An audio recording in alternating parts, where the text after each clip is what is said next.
हाय दोस्तों, स्वागत है आप सबका एजुकेशन वर्ल्ड हमारे चैनल में। इसमें हम डायरेक्ट इनडायरेक्ट पढ़ेंगे, डायरेक्ट इनडायरेक्ट नरेशन को पढ़ेंगे, जिसे हम डायरेक्ट इनडायरेक्ट स्पीच भी कहते हैं। डायरेक्ट इनडायरेक्ट नरेशन पढ़ेंगे। इसमें 9, 10, 11, 12 सभी बच्चों के लिए है ये वीडियो। तो देखिए, डायरेक्ट नरेशन के मुख्य बिंदु।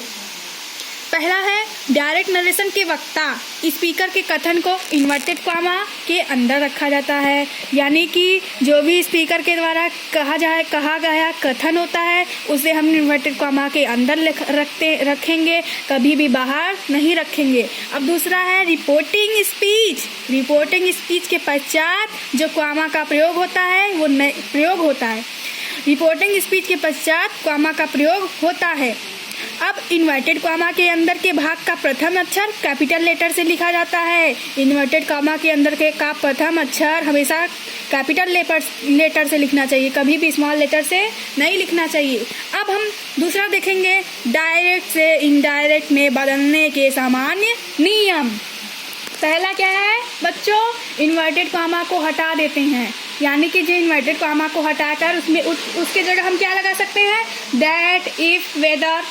ओके, अब हम आगे कैसे क्या होगा वो बाद में बताएंगे। पहले हम अब इसका दूसरा पॉइंट क्या है कि रिपोर्टिंग स्पीच के बाद कॉमा का प्रयोग नहीं होता, यानी कि जहाँ पे हमारा रिपोर्टिंग स्पीच होगा वहाँ पर हम कॉमा का प्रयोग नहीं करेंगे।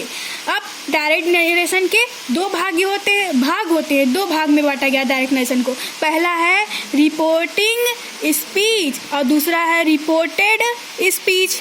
ठीक है, तो हम सबसे पहले देखते हैं कि रिपोर्टिंग स्पीच क्या होता है।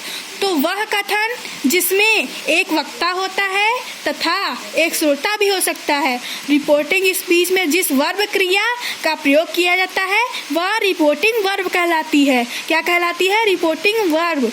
प्रायः रिपोर्टिंग वर्ब में सेड का प्रयोग होता है, यानी कि जहाँ पर सेड होगा वहाँ पर रिपोर्टिंग वर्ब होगा।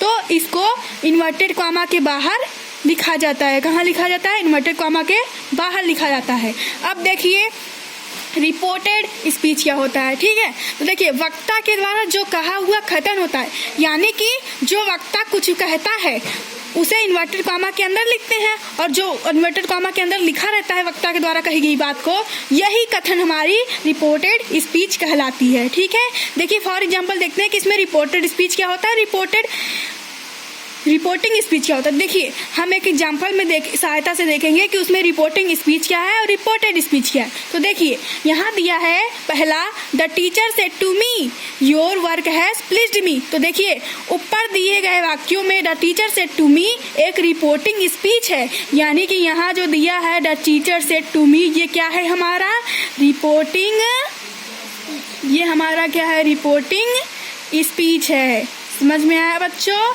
अब आगे देखिए, जिसमें सेड एक रिपोर्टिंग वर्ब है, इसमें क्या है, यहाँ जो ये सेड है ये क्या है, रिपोर्टिंग वर्ब है।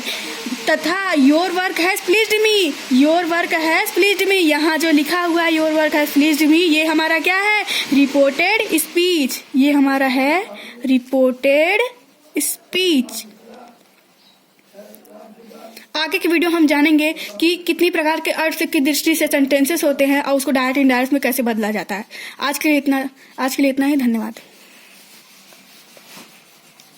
आगे अगर आपको हमारे चैनल पसंद आया तो इसे सब्सक्राइब करिएगा, लाइक करिएगा, फॉलो करिएगा। Thank you.